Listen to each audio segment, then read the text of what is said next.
Welcome back to It's Personal, brought to you by Gunderson Health System. I'm Christopher. Well, spring allergies is something that affects more people than you might think. Joining us to talk more about that is Dr. Todd Mahr, Pediatric Allergies. Thanks for joining us. My pleasure. Spring allergies. What causes spring allergies? Well, spring allergies, depending on where your spring is, for us around here, we're talking tree pollen starts and then grass pollen.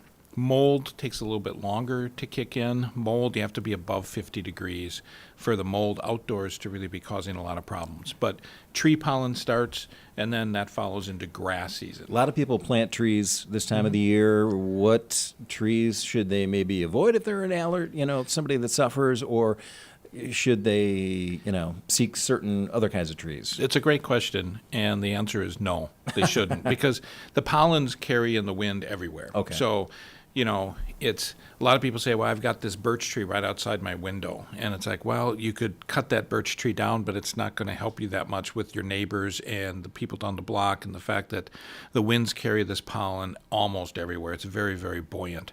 So for people... Literally coats your car. Yeah, I was going to say, for people in the spring, this is that yellow stuff that you find on your car. That's what you're allergic to. So people who are tree pollen, they can climb trees. They can be, tree huggers if they want to. They won't have any big problems.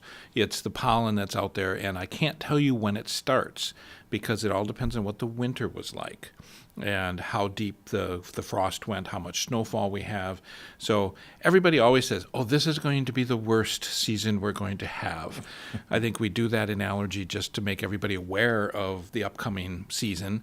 And it is always bad because people really have had the winter off, unless they have perennial rhinitis, which is dust mite or dog or cat, and they live with one of those animals. They've had a little bit of respite, and now all of a sudden they need to be reminded that, hey, I'm going into the season of what I'm allergic to, and that triggers my immune system. So it's an allergic reaction.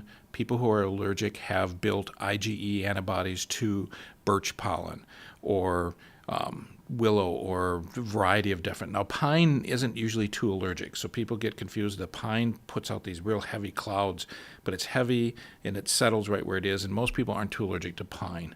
But trees are usually April into May, and then it backs right up into grass. And grass is May into June, early July. And that's the type of grass that is by the sides of the road or the big tall grasses. It's not your front lawn. All right, so you can go Unless you don't mow your lawn. Unless you don't mow your lawn in all the right places. Talk to my neighbors. Yes. And that's, you can do what you want to do with that. And it's a horrible time of year for people because the tree pollen, in my experience, really affects people's eyes. Okay. And so, we talk about what do normally people have, and you think of hay fever is the other word we use. So hay fever is allergic rhinitis is what we call it. So rhinitis means runny nose. If you wanted to be truly factual, it would be rhinoconjunctivitis. Rhino meaning nose, conjunctivitis meaning eyes, and allergic meaning the cause is from an allergy. And it's usually sneezing, stuffy nose, congestion, runny nose, stuff dripping down your throat, dark circles under your eyes, but people, and itchiness of the eyes and the nose. But the itchy eyes will drive people up a wall. Okay. And that usually is the tree pollen. And that's the thing that separates it from a cold. A lot of people think, hey, I've got a bad cold and I get one every spring, but it might actually be treatable allergies. Exactly. And the word hay fever confuses people because they think, okay, it has a fever. No, it doesn't have a fever. So classic allergic rhinoconjunctivitis, there's no fever. So to differentiate it from a cold, usually you will not have a fever. It'll be more runny nose, sneezing, congestion, itchy eyes, itchy nose, kind of a postnasal drip, but you don't have a real sore throat. You don't have body aches and pains. You don't have a fever.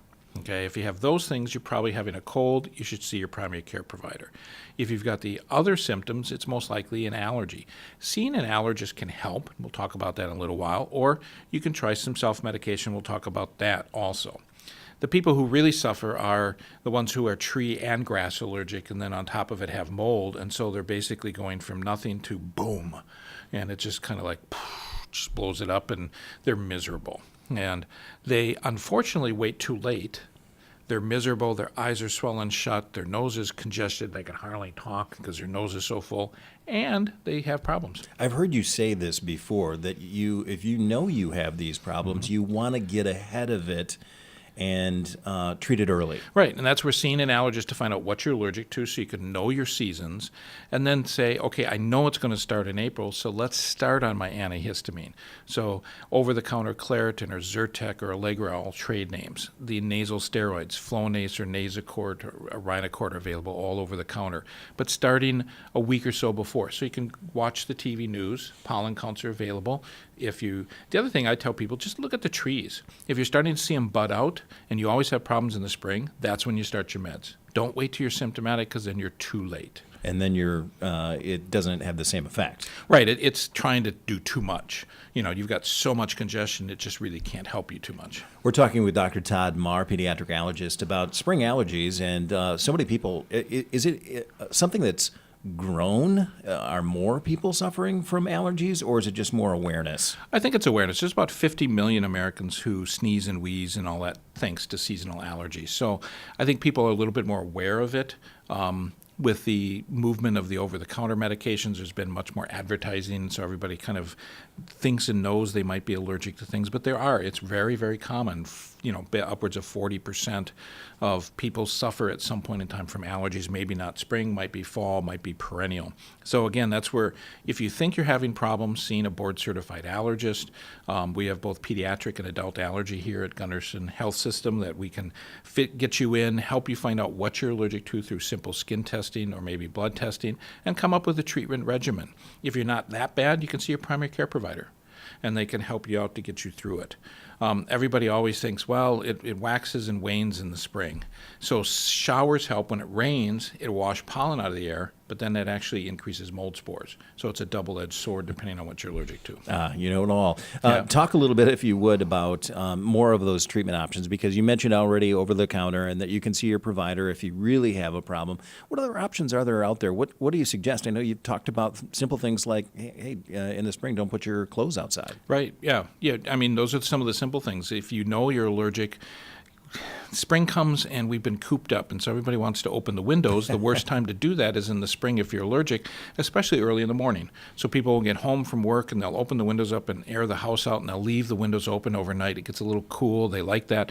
Well, a lot of these plants pollinate, and trees pollinate first thing in the morning. So 5 a.m. to 11 a.m., and you're waking up and you've coated everything in your bedroom with pollen. Okay, so not a good idea. Don't hang bedding or clothing outside. Some people still do that. And then you're bringing that pillowcase in coated with pollen. The dog going outside, running around, and if it sleeps with you. If you've got long hair, washing your hair when you come in so that hair is not sitting against your eyes full of pollen. So those are some simple things you can do to prevent you being exposed to the triggers, maybe not gardening in the morning, maybe doing that later on in the afternoon when the pollen counts have gone down a little bit. Windy days are worse days for a lot of people. And then we talked about medication. So we've got the over-the-counter antihistamines. Decongestants we try to tell people to avoid. They tend to unplug you, but they have more side effect profile for most people. The nasal steroids, so they're not the anabolic steroids that are going to beef you up. They're the kind that fight inflammation, are over-the-counter now and can be used safely during those seasons. What do we have in our toolbox? We have some other medications we can use by prescription. And then if we know what you're allergic to and you've shown that you suffer even on top of the medications, then we can talk about immunotherapy. And immunotherapy there's tablet forms, so sublingual immunotherapy for both grass, ragweed, and now dust mite. So these are FDA-approved, high potency. You use them for 3 years, you're done. Or allergy shots, or subcutaneous immunotherapy, has been around for over 100 years, has great data behind it. That takes longer to work, but those are the two things that can change how your body responds to this immunologic event. And so that might, quote, cure. We don't like to use the cure term too much, but that might improve your allergies for many years coming where you won't have to use as much medication. Lots of options out there, certainly. One thing that we want to stress is that, as a parent, you might not have allergies, but maybe keeping an eye on your kids. And I think you mentioned that, itchy eyes is a big symptom. A lot of parents these days not excited about giving their kids over-the-counter medication. Is that something that you would advise? What would you? It is over-the-counter. That doesn't mean it's necessarily safe. But what they can do is they basically can talk to their primary care provider, because where I really caution people is if they're on other medicines, then you want to be a little cautious with starting any over-the-counter medications. But if you see these symptoms in your child, most of these, the Zyrtec can make the children a little sleepy. Claritin won't make them too sleepy. Are pretty benign from that standpoint. But again, you'd probably want to say, hey, I'm going to get in touch with my primary care provider just to make sure it's okay to give that a try.